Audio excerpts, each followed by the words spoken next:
बेंगलोर से जो मामला सामने आया है वह केवल सुरक्षा का सवाल नहीं, बल्कि यह हमारे समाज और देश की पहचान पर भी एक गहरा असर डालता है। पाकिस्तान के 22 नागरिकों को हिंदू नामों के सहारे छिपाकर रखना यह दर्शाता है कि हमारे देश की सीमाओं में कितनी कमजोरियां है।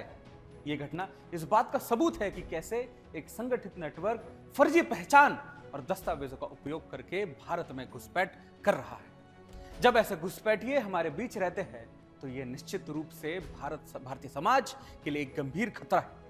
हम पहले ये कई बार लैंड जिहाद, कट्टरपंथियों द्वारा हिंसा और हिंदुओं पर बढ़ते आक्रमणों के बारे में सुन चुके हैं।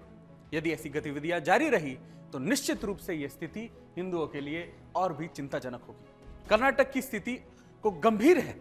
यह भारत माता की जय बोलने पर रोक और तिरंगा के अपमान जैसे घटनाएं सामने आ चुके हैं।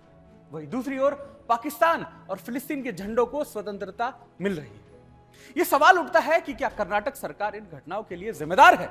क्या यह राज्य का एक तरफा दृष्टिकोण है जो ऐसे घुसपैठियों को अपने भीतर सम्मिलित करने के लिए सहायक कर रहा है? आखिर आज हम किस मुद्दे पर बात कर रहे हैं, चलिए आप खुद ही देख लीजिए।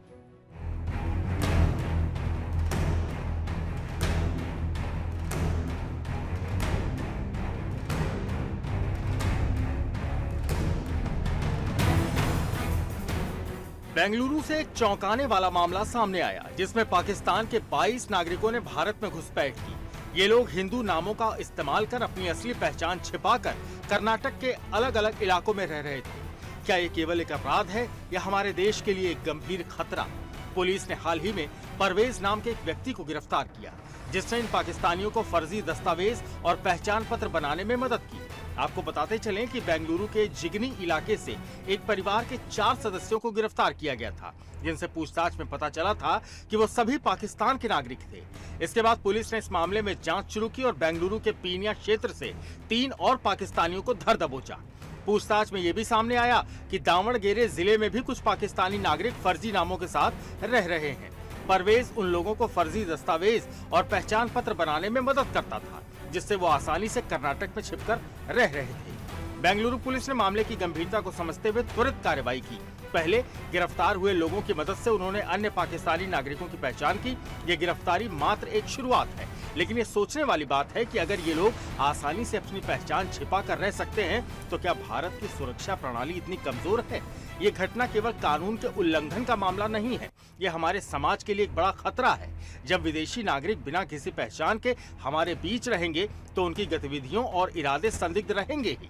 हिंदू समुदाय पहले ही लैंड जिहाद और कट्टरपंथी हिंसा का सामना कर रहा है और ऐसे में घुसपैठियों के कारण स्थिति और भी विकट हो सकती है। क्या हमारे समाज को अब और भी अधिक सुरक्षा और सतर्कता की आवश्यकता है?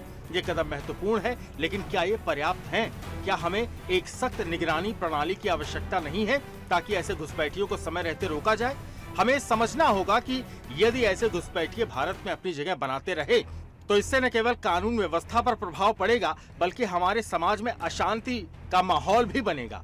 भारत को चाहिए कि वो इस खतरे को गंभीरता से ले और एक ठोस रणनीति बनाकर इस पर कंट्रोल करे। Bureau report, Sudarshan news. अब समझे आप हम किस मुद्दे पर बात कर रहे हैं? घुसपैठियों की, जो पता नहीं किस इरादे से हमारे और आपके बीच रह रहे हैं। अब वक्त आ चुका है जागने का। कहीं आप सोते रहे हो और ये आपके घर में घुसकर आपकी पहचान मिटा दे। यह जरूरी है कि हम इस खतरे को गंभीरता से लें। हमारी सुरक्षा एजेंसियों को इस मुद्दे पर ठोस कदम उठाने की आवश्यकता है ताकि भारत की संप्रभुता और समाज की एकता बनी रहे। यदि यह स्थिति यूं ही जारी रही तो न केवल हमारी सुरक्षा को खतरा होगा, बल्कि समाज में असुरक्षा और विभाजन की भावना भी बढ़ेगी। हमें एकजुट होकर इस खतरे का सामना करना होगा और सुनिश्चित करना होगा कि हमारे देश की सुरक्षा और पहचान सुरक्षित रहे। यह समय जागरूकता का है और हमें अपने अधिकारों की रक्षा के लिए खड़ा होना होगा।